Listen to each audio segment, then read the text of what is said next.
Hello students, आज हम कक्षा 8वीं पाठ 6 भगवान के डाकिये। भगवान के डाकिये जो कविता है इन्होंने लिखा है रामधारी सिंह दिनकर, इनके कवि हैं बेटा ये। आज हम इसके प्रश्न उत्तर करेंगे बेटा। पहला प्रश्न हमारा, कवि ने पक्षी और बादल को भगवान के डाकिये क्यों बताया है और स्पष्ट कीजिए। बेटा जो कवि है उन्होंने पक्षी और बादल को भगवान का डाकिया बताया है, क्योंकि जो भगवान का संदेश है ये हमें पक्षी और बादल पहुंचाते हैं। मानवता का जो संदेश है ये पहुंचाते हैं हमारे पास। तो बेटा कैसे पहुंचाते हैं, अब ये देखो, जो फूलों की सुगंध होती है, फूलों की सुगंध जो पक्षी है उनके पंखों पर तैर कर दूसरे देश में जाते हैं, ठीक है बेटा। और जो पानी है हमारे देश का वो भाप बनकर बादल बनते हैं, और बादल कहीं पे भी बरस सकते हैं बेटा। तो वो एक देश से दूसरे देश पर पानी बनकर बरसते हैं। तो यानी ये पक्षी और बादल है जो हम किसी सीमा को नहीं मानते, किसी पहरे को नहीं मानते, वो खुले मतलब आज़ाद होकर, खुले होकर एक सीमा से दूसरे सीमा पर या फिर एक देश से दूसरे देश पर घूमते रहते हैं। तो ये हमें मानवता का संदेश देते हैं। ये संदेश देते हैं कि जब हमारे अंदर कोई भेदभाव नहीं है तो तुम्हारे मन में क्यों भेदभाव है। ये विश्व बंधुत्व का संदेश देते हैं बेटा हमें। तो वो समझ आ गया बेटा पहला क्वेश्चन कि पक्षी बादल को भगवान के डाके क्यों कहा गया है। क्योंकि भगवान जो है वो उन्होंने पूरी धरती है वो बनाई है, और पूरी धरती में जो भी चीज़ दी है वो समान रूप से बांटी है हर किसी को। ये नहीं कि अमीरों को ज़्यादा दी है और गरीबों को कम दी है। अगर हवा है तो अमीरों के पास भी है और गरीबों के पास भी है। पानी है वो अमीरों के पास भी और गरीबों के पास भी है, ठीक है। जो सुगंध है वो हर तरफ फैलती है, जरूरी नहीं है कि ये अमीर है तो अमीरों के पास ही जाएगा। यानी जो भगवान है उसने हमारे पास हमें सारी चीज़ें आप समान रूप से बांटी है। तो हम भेदभाव क्यों करते हैं, क्यों हम छोटा बड़ा या फिर सीमा के बंधनों में बंधे रहते हैं। जिस तरह पक्षी है, बादल है, ये सीमा के बंधनों को नहीं मानते। जो सुगंध है वो एक देश से दूसरे देश में पहुंचाते हैं, पानी है वो एक देश से दूसरे देश में पहुंचाते हैं, ठीक है बेटा। ये सीमा के बंधनों को नहीं मानते। उसी तरह हमें भी अपने मन में कभी किसी बंधन को नहीं मानना चाहिए, किसी सीमा पर नहीं मानना चाहिए, और जो विश्व बंधुत्व का संदेश इन्होंने दिया है उसे मानना चाहिए। उन्होंने ये हमें मानव जाति का संदेश देते हैं कि विश्व बंधुत्व यानी भाईचारे का संदेश देते हैं। सेकंड प्रश्न है बेटा हमारा, पक्षी बादल द्वारा लाई गई चिट्ठियों को कौन कौन पढ़ पाते हैं। बेटा जो ये पक्षी और बादल है ये चिट्ठियाँ लाते हैं भगवान की, तो इन्हें कौन कौन पढ़ पाता है। तो ये इन्हें पढ़ पाता है पेड़ पौधे, पानी और पहाड़, ये पढ़ पाते हैं इन्हें, क्योंकि इनकी जो भाषा है ये ही समझ सकते हैं, हम लोग नहीं समझ सकते। आप बताओ, जो चिड़िया है वह चू चू चू चू करती है, ची ची ची ची ची ची करती है या नहीं करती है। तो इसकी बोली है वो कौन समझता है, वो पक्षी ही समझेगा या फिर पेड़ पौधे समझेंगे। यानी वो आपस में ही इन बातों को समझ सकते हैं, इन भाषाओं को समझ सकते हैं, ठीक है बेटा। फिर है तीसरा प्रश्न हमारा, पक्षी और बादल की चिट्ठियों में पेड़ पौधे, पानी और पहाड़ भगवान क्या पढ़ पाते हैं। यानी जो भगवान ने संदेश दिया ये पेड़ पौधे, पानी और पहाड़ कैसे पता मतलब क्या संदेश दे रहे हैं उनको कैसे पता चल जाता है। तो बेटा मैंने पहले ही कहा था कि जो पक्षी हैं वो एक देश की सुगंध को दूसरे देश में भेजते हैं अपने पंखों द्वारा। उनके पंखों में तैरकर एक देश की सुगंध दूसरे देश में चले जाती है। और जो पानी है वो बादल बनकर भाप बनकर बादल बन जाते हैं, और बादल बनकर दूसरे देश में बरस जाते हैं, अब यानी पानी बन जाता है। तो वो भी पानी एक देश में दूसरे देश में पहुंच जाती है बेटा। तो यही संदेश दे रहा है, अगर मैंने कोई सीमा नहीं मानी, भगवान कह रहा है मैंने तो तुम्हें समान रूप से बांटा हुआ है हर चीज़, लेकिन तुमने वो दायरे में कर दिया है। जैसे कि अब चीन और पाकिस्तान है, या फिर पाकिस्तान और भारत है ना, अमेरिका है, इंग्लैंड है, इनको तो सीमाएं में बांध दिए, अलग अलग देश बना दिए। लेकिन मैंने तो एक धरती बनाई थी, वो भी खूबसूरत बनाई थी।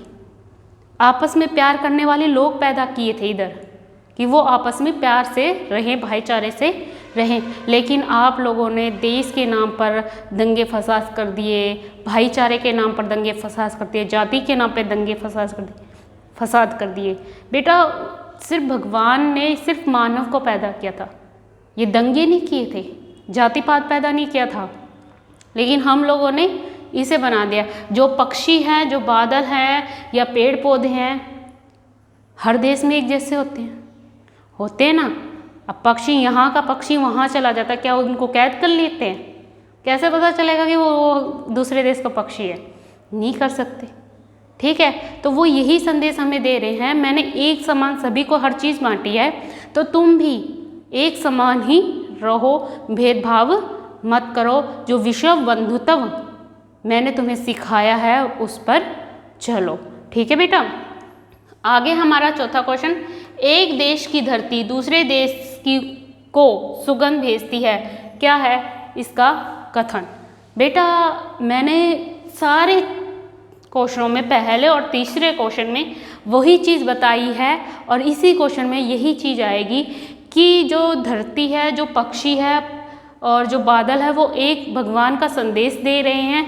वो एक देश से दूसरे देश में खुलेआम घूम रहे हैं, उनको कोई कैद नहीं कर सकता, वो आज़ाद हैं, उनके ऊपर कोई सीमा रेखा नहीं बंधी हुई, यानी उनके ऊपर कोई बंधन नहीं है। भगवान ने हम इंसानों को जो धरती पर भेजा है वो समान रूप से भेजा। वो जो प्रगति हमारी चीज़ें हैं, चाहे वो पहाड़ है, हवा है, पानी है, कुछ भी है, ठीक है बेटा, वो समान रूप से बाटी है।